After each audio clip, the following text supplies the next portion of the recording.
All right, people. So today we're going to be covering Dalton's law of partial pressures.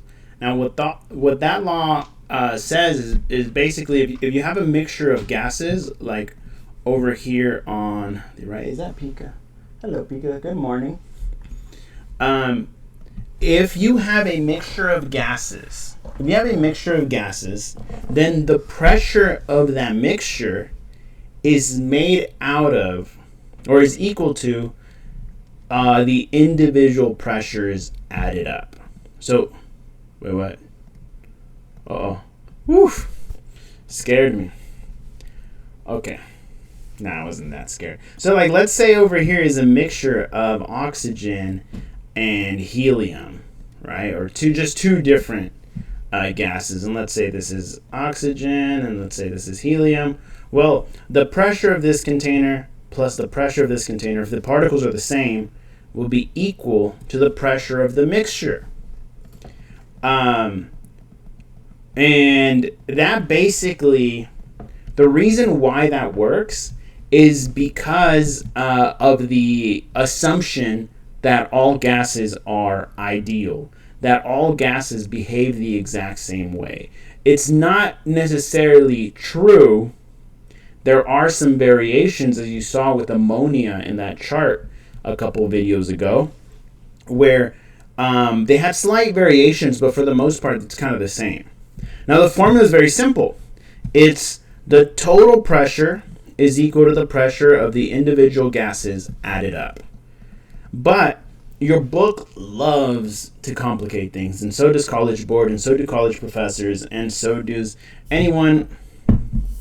They like making life more difficult. And if you remember from the ideal gas law, PV is equal to nRT. And if we want to get pressure on its own, well, pressure is the same thing. Whoa, look at that equal sign. Who made that equal sign? P is equal to nRT divided by V. So if you have P1, well, that's N1, T1, V1. If you have P2, it's the exact same thing, right? Except with ones, it's twos instead. So let's get rid of those twos. And I'm going to copy and paste this again because we're going to do threes. Uh-oh. Oh, what have I done? So this might look a little bit complicated, but it's not really. All it is it's the same value, the same formula, but with more, what would you say? Just a little bit more work. So PT, I'm going to say PT for total. Whatever, I'll spell total. And instead of adding all the pressures, if you have the variables for it, it's the same thing, right? Like the other problem where we did some gas stoichiometry and we didn't even have the number of moles. Well, you can do this without having the pressure. As long as you know the conditions of those gases, you'll be able to use this calculation, all right? Now, the ... just means for any number of gases. It can keep going on forever and ever and ever. All right. Now, there is a little bit of equations that are derived from this. So if you think about all of the things that are that these variables have in common, you'll see that R is constantly repeated.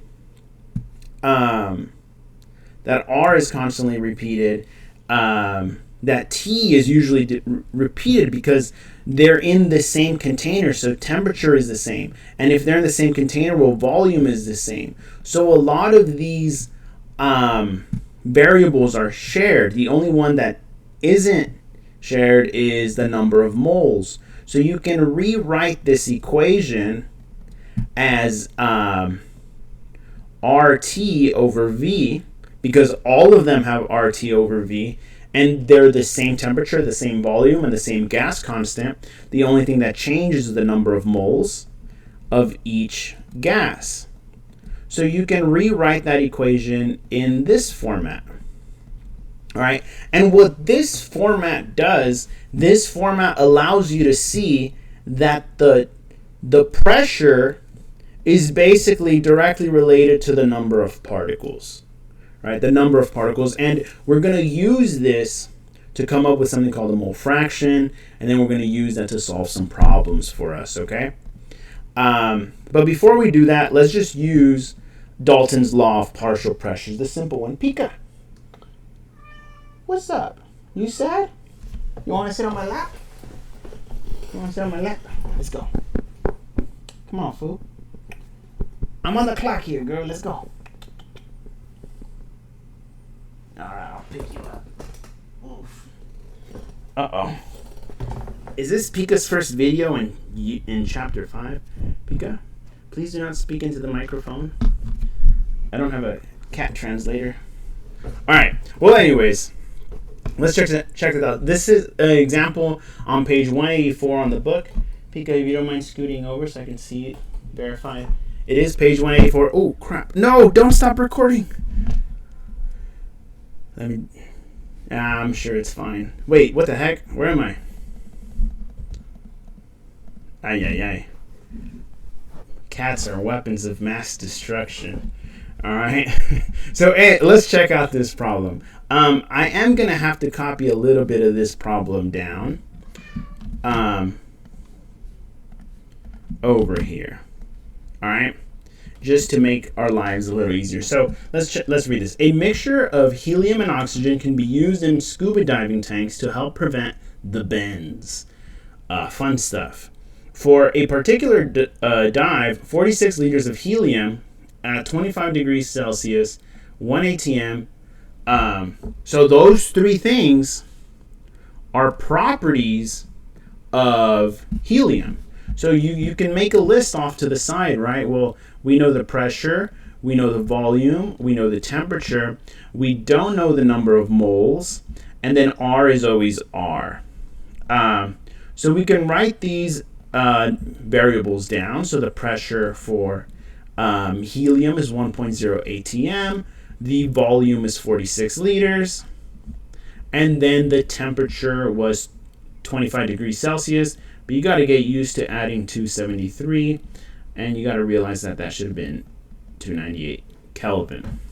All right, and I'm going to label this. This is for helium. All right, I'm going to do the same thing on the opposite end for oxygen. So we're going to do O2 over here.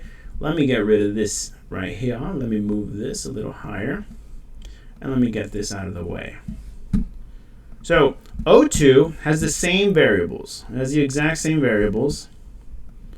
But it's going to have its own pieces of information. So for example, O2 had 12 liters. And it had 25 degrees Celsius, so 298 K. And then the pressure was 1.0 atm. So in both of these problems, we don't know the number of moles. So if you know the number of moles for each of them, well, then you can solve for it. Then you can solve for it and solve for this problem, all right? So let's go ahead and let's solve for it.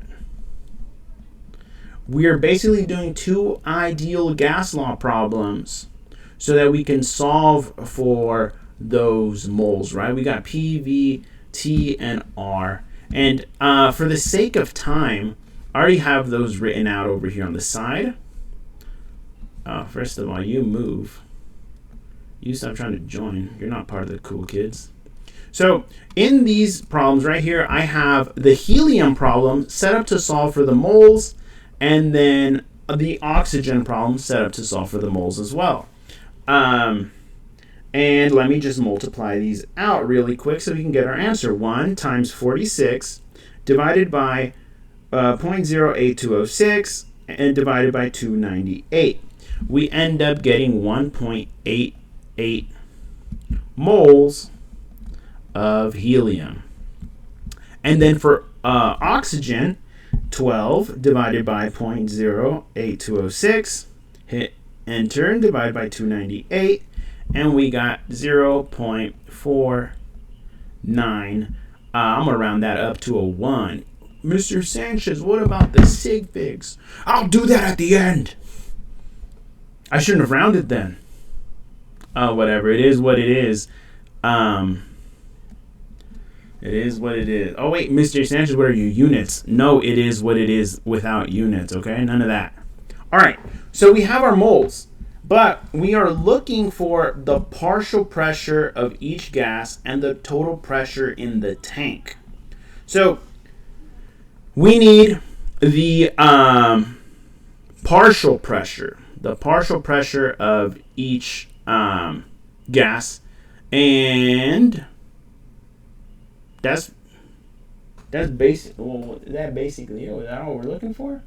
I believe that's all we're looking for. I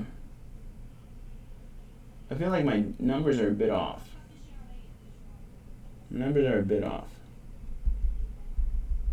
Oh, wait, we have moles. And we're pumped into a gas. Why am I drawing a blank?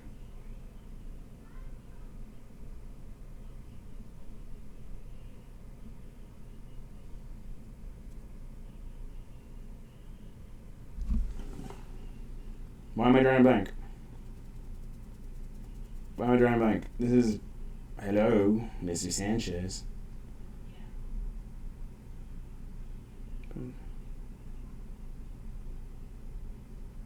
Oh, there we go. I knew it. I didn't read my problem. I knew there was a piece of information I was missing. See, sometimes you just got to sit with it.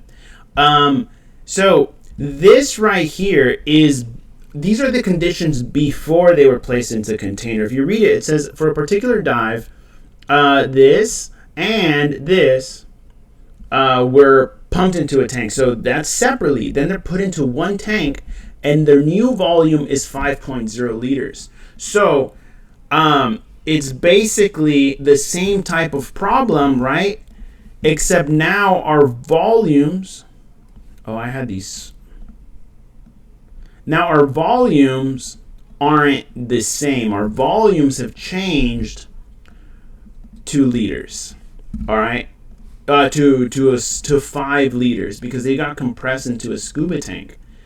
And then the pressures as a result are different. All right, so now we know our moles.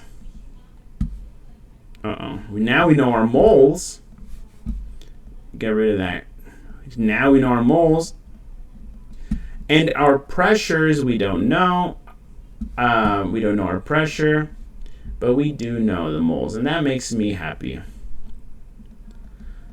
And all this is this, you use the same type of equation. I'm going to move this away. Where's the thing I was using to hide this? Oh, whatever. Go hide away from here. So, let's check this out. So, using that same formula, well, pressure is equal to nRT over V. This is going to be for HE.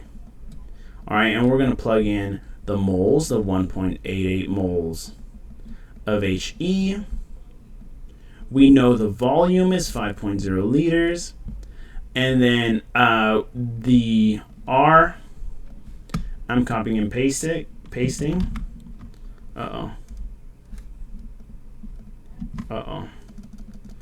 Why is everything going wrong? Mr. Sanchez, don't cry. The kids will laugh, and this is on the internet. So they'll share it with their friends. And then the temperature, what's our temperature? 298 K.